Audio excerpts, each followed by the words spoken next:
Graças a Deus voltamos, né? Vamos dar continuidade. Estamos falando sobre o homem como cabeça do lar.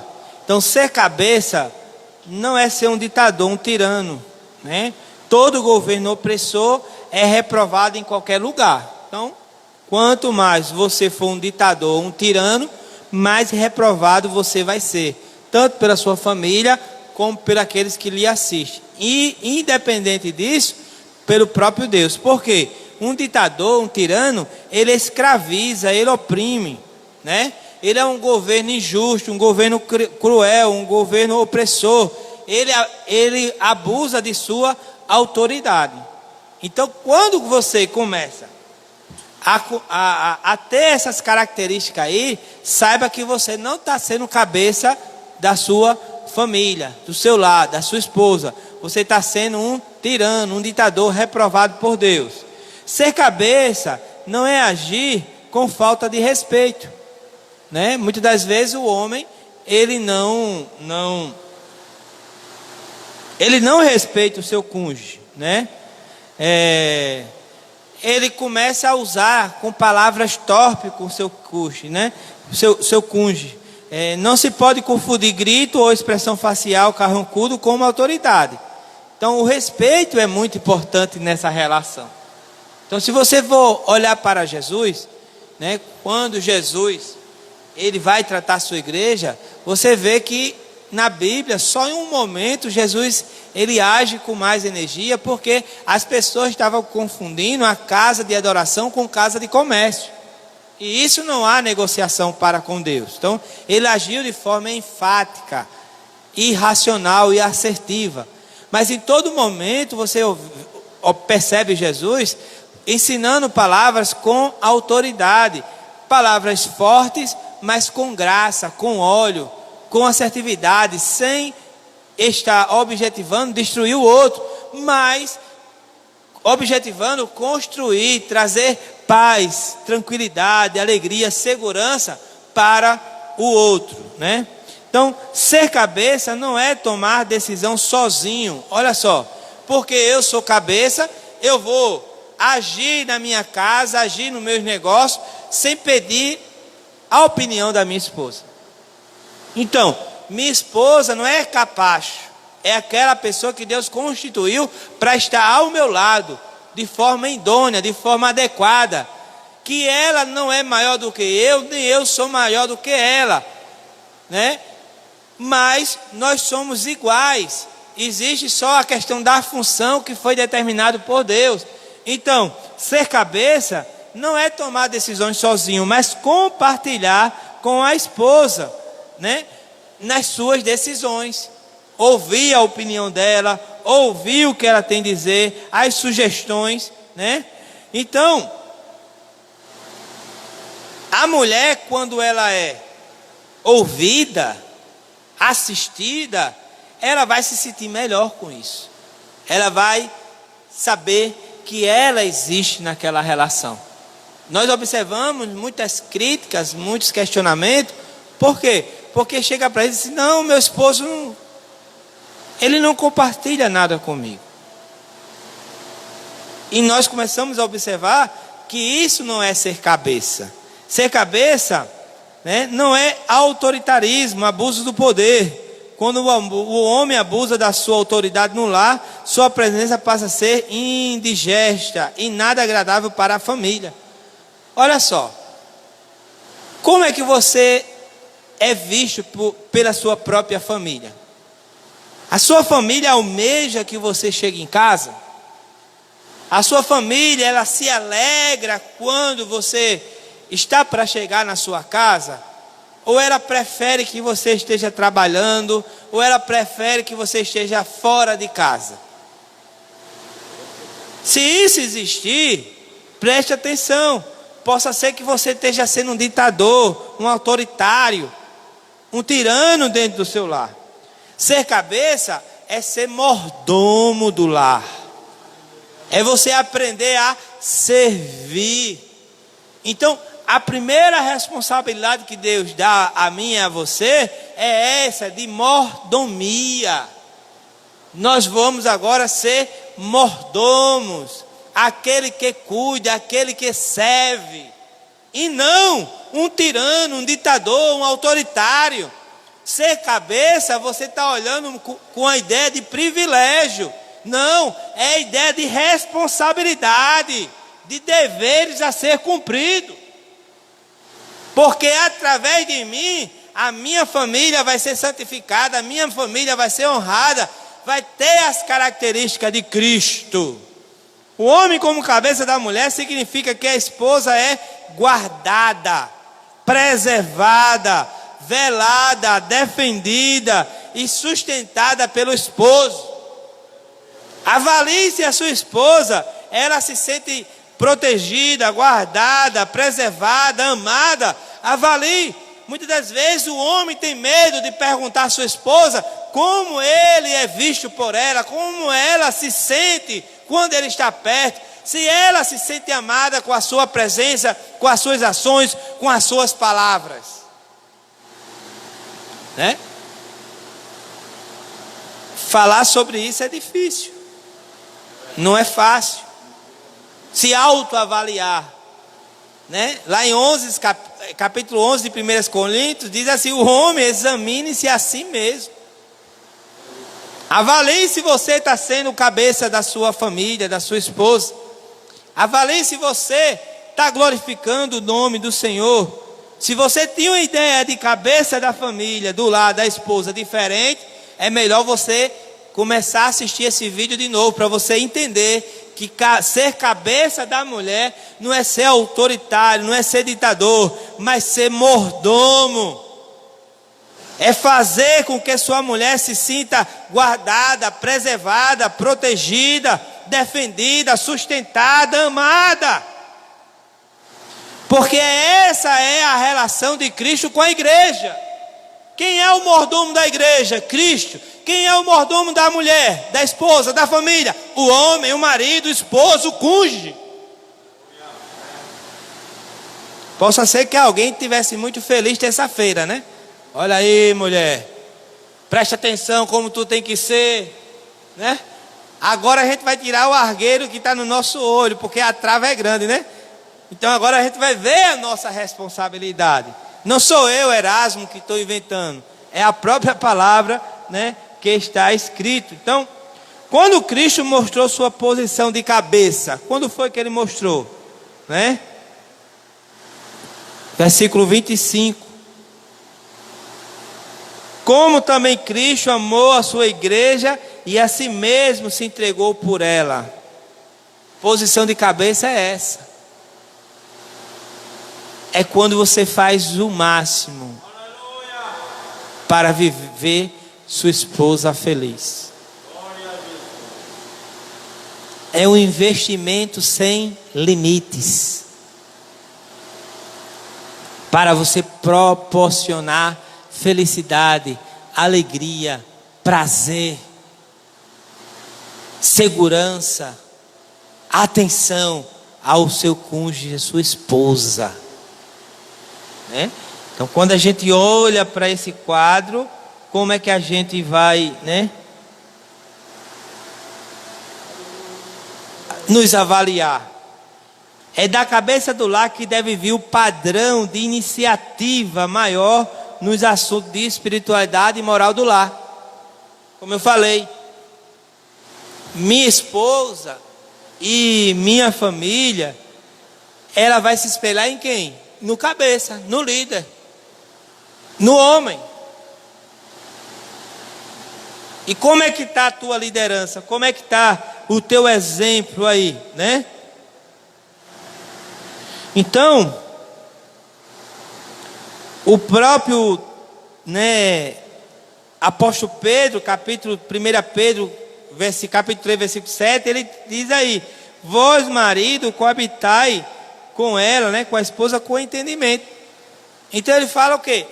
O que ele quer dizer com isso tudo, né? Que toda a minha ação com a minha esposa, ela precisa de racionalidade. Ela não precisa de brutalidade. Ela precisa de entendimento, discernimento. E o nosso discernimento é através da palavra, né? Então, o que isso quer dizer? Traz ao homem a responsabilidade dele agir com compreensão, percepção e experiência, em vez de altivez e emoção, né? Como a gente falou, cabe ao homem, de acordo com Gênesis, quando Deus fala com Caim, ele regular suas emoções, sua raiva, sua ira, sua altivez. Para quê? Para que eu possa honrar minha esposa, para que eu possa agir com ela com compreensão, percepção e experiência. Saindo fora disso, eu estou saindo daquilo que Deus determinou para o homem, né? Por quê? O homem, Deus, quando Ele constitui o homem como cabeça do lar, Ele quer dizer o quê? Além de eu ser a cabeça do lar, eu sou o líder da minha casa. E como é que funciona, né, a liderança? A liderança não só está para pedir para ser executada as coisas, mas para ser executado pelo próprio líder. Para Jesus poder enviar, ele foi enviado primeiro. Para ele, os discípulos poderem pregar, expulsar demônio, Jesus deu exemplo de liderança como era. E ele pede, ele exige, ele ordena que nós, como esposo, possamos ser o líder da nossa família, né? E a partir do momento que eu exerço uma liderança na minha família, eu posso delegar também a autoridade aos demais componentes da minha família. Mas para isso, primeiro, eu tenho que dar o exemplo. Eu tenho que mostrar como é. E não ser um ditador que só faço mandar. Ah, você tem que fazer isso, você tem que fazer aquilo. Não, primeiro eu vou ensinar pelo exemplo. Assim como Cristo fez. Os discípulos e nós aprendemos pelo exemplo de quem? De Jesus. O próprio apóstolo Pedro diz o quê? Ei, mocinhos e mocinhas, filhinhos e filhinhas, cristãos, segui o exemplo de Jesus. Segui os passos de Jesus. Então, se Cristo mostra que a nossa relação entre os cônjuges deve ser comparada à relação de Cristo com a igreja, então que a nossa família possa seguir o nosso exemplo quando nós seguimos o exemplo de Cristo. E isso é bem importante para a gente entender, né? E aí vai trabalhar que o líder, ele deve ser manso, né? Culto, meigo. Aí você pode estar olhando aí, meu Deus, meu esposo não é nada disso, né? Vamos ensinar pelo exemplo. Um dia ele chega lá. E ele vai chegar como? Me diga, qual é o modelo para o seu marido conseguir exercer o verdadeiro, né? Ser o verdadeiro líder, o cabeça da casa, né? É quando ele aprender a ser cheio do Espírito Santo de Deus. Quando ele entender que o Espírito Santo, ele é o controlador, o dominador da nossa vida. Aí sim, ele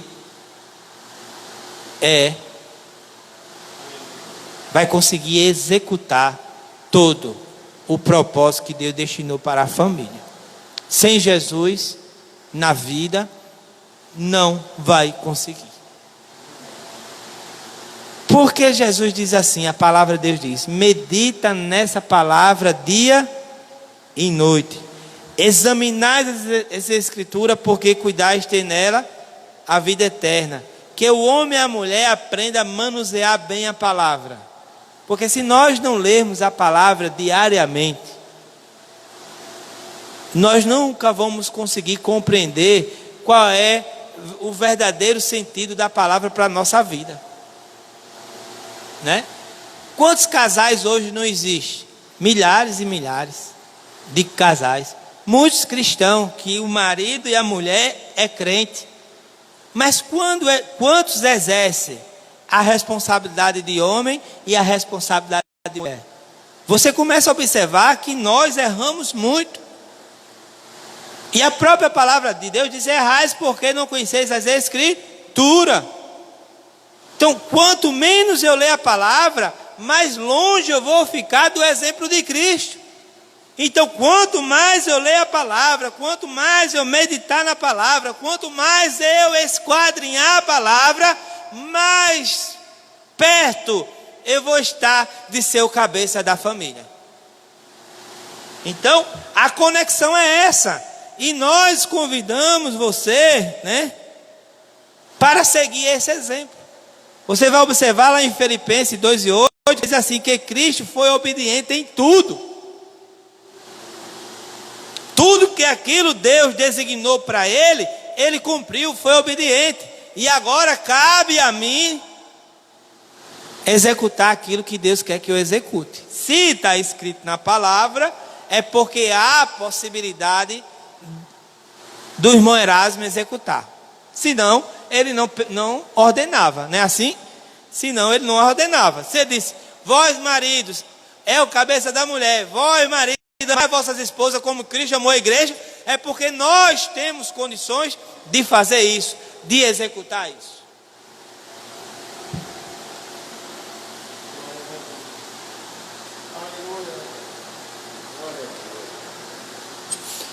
Então, o amor de Cristo pela igreja. Então, esse amor de Cristo pela igreja, quando diz aí, vós marido, amai vossas mulheres como Cristo amou a igreja, ele está enquadrado em 3 tempos: passado, presente e futuro. Então, você tem que olhar como foi esse amor de Cristo pela igreja no passado. O que foi que aconteceu? Você vai ter por base o quê? A crucificação. Então, quando você vê Cristo lá crucificado, você vai começar a entender que o amor de Cristo era incondicional. E não foi baseado em méritos ou qualidades que tivéssemos, mas quando nós ainda éramos pecadores, de acordo com Romanos 5:8, que ele diz que nos amou quando nós ainda éramos pecadores. Não tinha mérito algum, nós não fazíamos nada que agradasse a Deus, e ele nos amou da forma que nós éramos. Então, olha o exemplo desse amor no passado.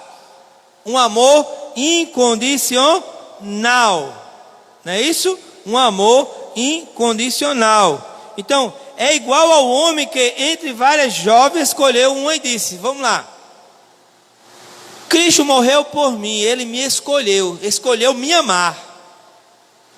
Não foi assim? Lá em Efésios 1 ele diz que Deus me escolheu, o Filho comprou, o Espírito Santo selou. Houve uma escolha. Deus escolheu morrer por mim.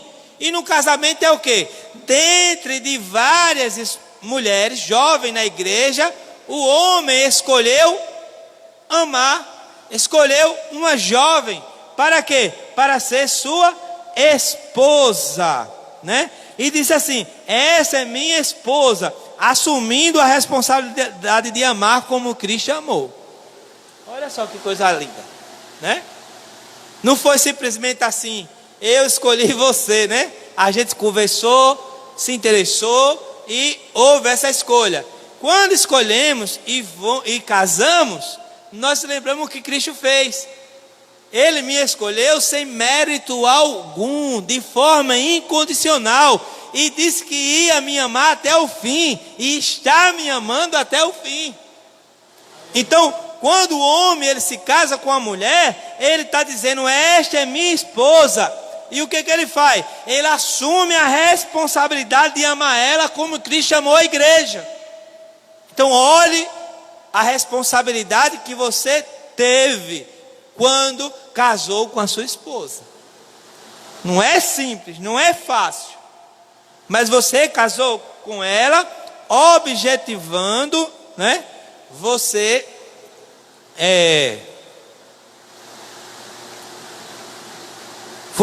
homem, cuidar, amar, respeitar, honrar e investir sem limites para fazer sua esposa feliz. Foi isso que Jesus fez por nós. Então, no presente, o que é que Cristo faz? Hoje, né? Ele está preparando o quê? Trabalhando o quê? Ele está preparando a igreja, né? Através do Espírito Santo para se encontrar com Ele. Ele está purificando, santificando essa igreja para se encontrar com Ele. Então, qual é a responsabilidade do amor, né? do cabeça da família pela esposa no presente? Preparar a sua esposa para se encontrar com o Senhor. Olha só a responsabilidade de sacerdote espiritual agora. Se nós, homens, não formos o exemplo, como vamos pregar Cristo na nossa família? Olha só que coisa complexa, né? A Bíblia ensina, mas nós muitas das vezes passamos desapercebido. E no futuro, preparar essa igreja do presente para Cristo vir buscar a sua igreja, né? Cuidou da nossa salvação. Então, Cristo morreu pela igreja no passado, né? No presente, Cristo está santificando essa igreja, e no futuro, Cristo receberá a igreja para si mesmo, né? Como igreja gloriosa. Então, olha a responsabilidade do homem, de fazer o que puder para preparar essa mulher, essa esposa, para se encontrar com o Senhor.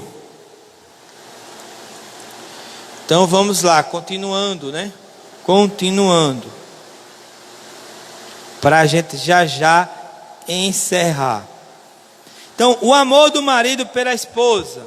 O amor do marido, os maridos devem amar a mulher até o fim, né? À luz do amor eterno de Cristo pela sua igreja. Então, observe 3 sugestões de amor na prática. Então, o que ele traz dentro desse texto aqui, né? De 25, quando diz que o marido deve amar a sua esposa. Então, na prática, ele fala que vai trabalhar o quê? Morrendo para si. O que significa isso? Renunciar a nossos direitos e procurar prioritariamente o bem da esposa. Um exemplo: Jesus, ele renunciou tudo. Por quem? Pela igreja. E ele exige o que de nós? Que nós possamos renunciar tudo pelo direito, pela sua esposa. Então, os maridos constantemente fazem o oposto de Cristo, querem ser servidos em vez de servir. Não é verdade isso? É. E aí fica difícil, né? Não vamos pensar só nas atividades de casa, que a mulher é doméstica, muitas das vezes trabalha fora, ajuda em casa. Então, quando ele fala do serviço, ele fala em tudo, inclusive o amor. O homem quer se sentir amado, mas muitas das vezes ele não investe na esposa para ela se sentir amada. E antes de nós falarmos sobre esse assunto, nós falamos em outra live sobre as 5 linguagens do amor. Então, está aí a dica para você poder assistir lá e avaliar e verificar qual é a linguagem do amor emocional primária do seu cônjuge, para que você possa investir em como fazer com que sua esposa ela consiga se sentir amada por você. A esposa não é uma empregada, e sim uma companheira que devemos amar. Então entenda, né, a forma, né, de amar, não é isso? De Cristo pela igreja. Primeira coisa é morrendo o homem para si, renunciando a si mesmo e colocando a esposa como prioridade. Olha aqui como é o amor cristão, né? O amor cristão, a vida cristã, ela é totalmente diferente da vida do mundo, porque a vida do mundo é egocêntrica. O egocentrismo está em primeiro lugar. Primeiro eu, segundo eu e terceiro eu. Na vida cristã não. Ele coloca a unidade. Eu me amo, e a forma como eu me amo, eu expresso amando a minha esposa. Então, quanto mais eu amar a minha esposa, mais eu vou me amar. E isso é interessante. E a forma de amor, o parâmetro é Cristo e a igreja. Então ele diz o quê? Ele não teve por usurpação ser igual a Deus. Ele se despiu de toda a sua glória. Para quê? Para ser obediente, a chegar à morte e à morte de cruz. Resumindo, ele desceu ao mais baixo nível de humilhação por causa da igreja, por amor à igreja. E nós temos que colocar a nossa esposa como prioridade. Isso é o que a Bíblia ensina, né? Se alguém não quer, aí você conversa com Jesus, né? E outra coisa, esse morrer para si, negar a si mesmo, não é de forma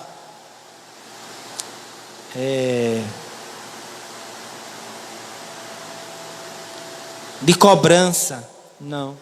Tem que ser voluntário. Porque Cristo deu a sua vida de forma voluntária, amando. O que ele quer dizer comigo? Que eu tenho que amar minha esposa sem pedir nada em troca, sem barganha.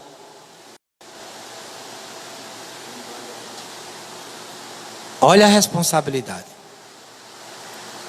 Então, irmãs que estão me assistindo aqui, né? Pelo Instagram e aqui na igreja. Como fazer para o meu cônjuge realizar isso? Investe na vida espiritual dele. Lê a Bíblia com ele, estuda a palavra com ele e vai dar certo. Aí a gente chega lá, que depende do nível de espiritualidade que o seu esposo tem com Deus. E isso inclui a meditação da palavra do Senhor. Sem Bíblia, sem compromisso com Deus. Até que, aí vem a pergunta para os esposos, né? Até que ponto você ama a sua esposa? É uma pergunta. Você entende o que é a palavra renúncia? E essa renúncia no casamento é incondicional. Você vai deixar de fazer coisas que não agrada a sua esposa, não porque ela pediu, não porque está sendo ruim para você, mas porque você sabe que isso não provém de Deus. E a tua renúncia é independente do que ela possa ofertar para você. Olha só, tão grande, né? Responsabilidade que o homem tem. Segundo, como esse amor do marido pela esposa, sendo instrumento de Deus na sua santificação. Então, como cabeça, o marido é responsável pela vida espiritual da sua esposa. Às vezes o esposo não se preocupa nem de dar uma Bíblia à esposa, de ler um texto com ela, de explicar a palavra de Deus com ela, né? De dar um livro a ela que tenha de origem cristã, né? E você vê que Jesus, ele teve a preocupação em todo o seu ministério em formar discípulo. Então, como eu, homem, esposo, estou investindo na santificação e na vida espiritual da nossa esposa, né? Da sua esposa. Então, nossas críticas contra a esposa são injustas, se não empregamos todos os meios espirituais para ajudá-la a vencer, como Cristo fez com a igreja. O que ele quer dizer com isso? Que muitas das vezes nós só exigimos, mas não damos condições. Queremos que a esposa execute algo que eu não, particularmente, não dei condições para ela fazer. Um exemplo, bem trivial, né? Eu quero a casa limpa, mas nem compro vassoura, nem compro desinfetante, nem compro água sanitária e quero a casa cheirosa. Como, meu filho, vai ficar cheirosa? Né? Passe um dia sem tomar banho para você ver.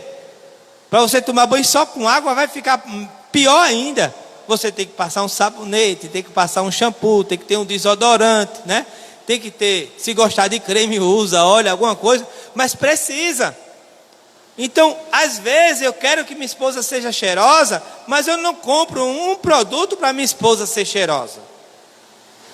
Aí eu quero o quê? Cobrar. Eu quero criticar a minha esposa. Chamo ela de desleixada.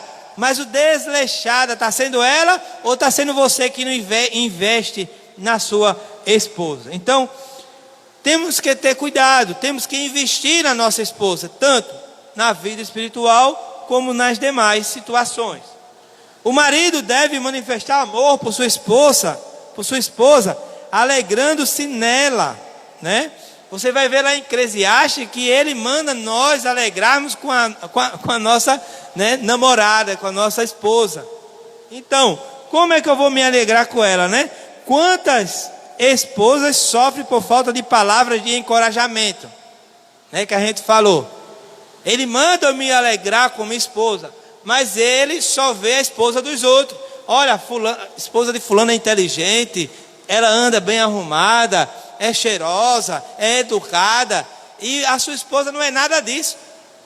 Por quê? Está faltando o quê? Investimento. Para você ter uma esposa educada, cheirosa, né, organizada, você precisa investir nela. Para a igreja hoje estar preparada para ser arrebatada, para estar com Deus, é preciso Cristo, através do Espírito Santo de Deus que habita em nós, investir continuamente, para que possamos cada vez mais estar próximo do Senhor.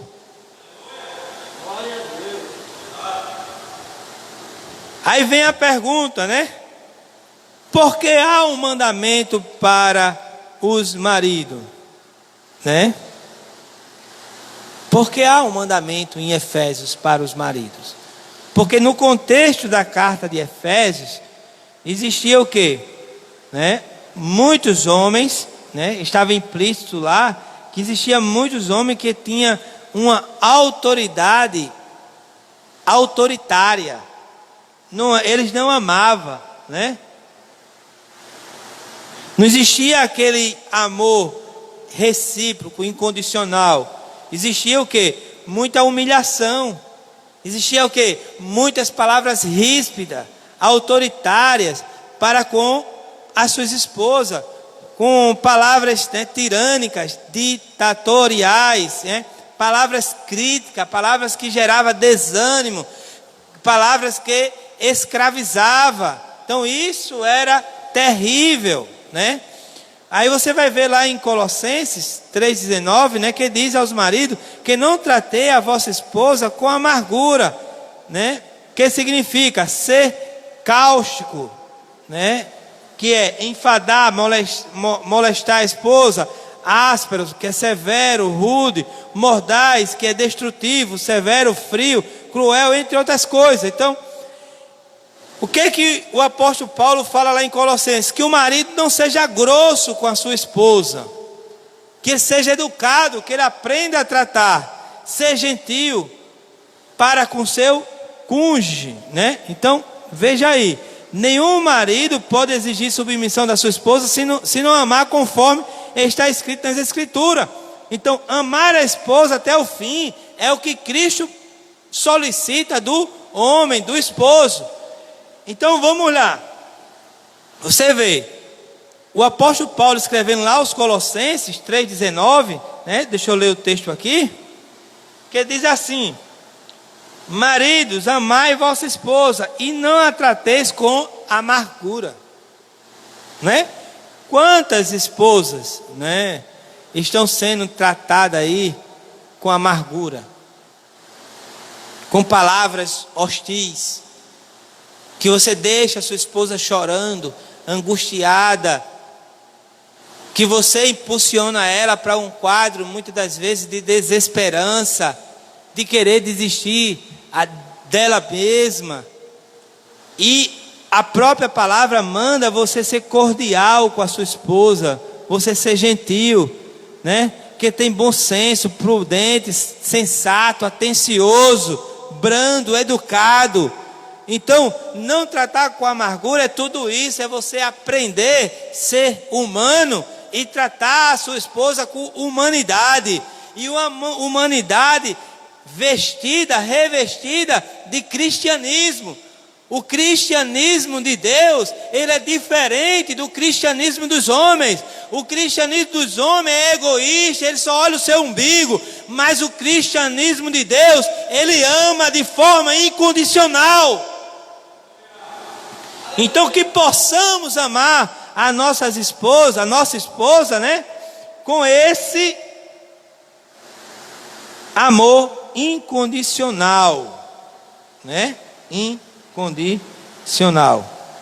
Então, deixar de amar a esposa, né, torna-se desobediente a Deus. Então, o marido que ele deixa de amar a esposa, ele torna-se desobediente a Deus. Não é isso que você quer, ser desobediente a Deus. Então, que possamos amar a nossa esposa em integridade. E isso é importante. Então, ser cabeça não é ser ditador. Ser cabeça é amar a igreja, amar a esposa como Cristo amou a igreja. Então, desde já quero agradecer a todos, né, por estar conosco nessa live sobre a família, né? Nosso tempo já está sendo encerrado, não é isso?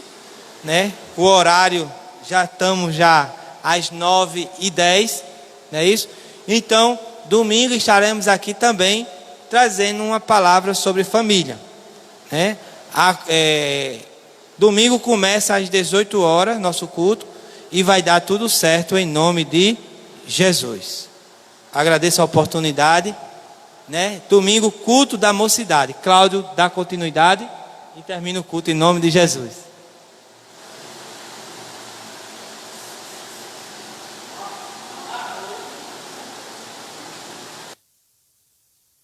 Jesus.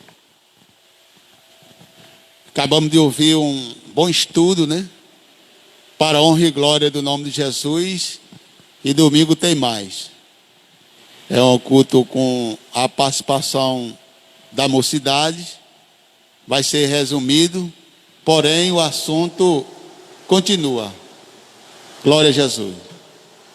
Vamos encerrar o trabalho agradecendo a Deus por tudo que Ele nos deu esta noite, pela boa alimentação, em nome de Jesus. E o nosso irmão Ivanildo, ele vai orar ao Senhor, encerrando esse trabalho em nome de Jesus. Obrigado a todos que conosco cultuaram nesta noite, que tudo foi para a honra e glória do nome de Jesus. Mais uma vez, saúdo todo o povo de Deus com a paz do Senhor. Vamos orar em nome de Jesus. Senhor, nosso Deus e nosso Pai, estamos aqui, Pai, mais uma vez agradecidos, gratos por tudo que foi realizado neste lugar, meu Deus, pelos louvores, por este ensinamento, Senhor, da Tua parte aos nossos corações. Nos ajuda, nos dê força para colocarmos em prática. É assim que nós te oramos nesta noite, meu Pai. Nos dê uma noite de vitória, nos dê uma noite abençoada, um sono reparador, meu Deus. É assim que nós te oramos e te agradecemos em nome de Jesus. E todos digam...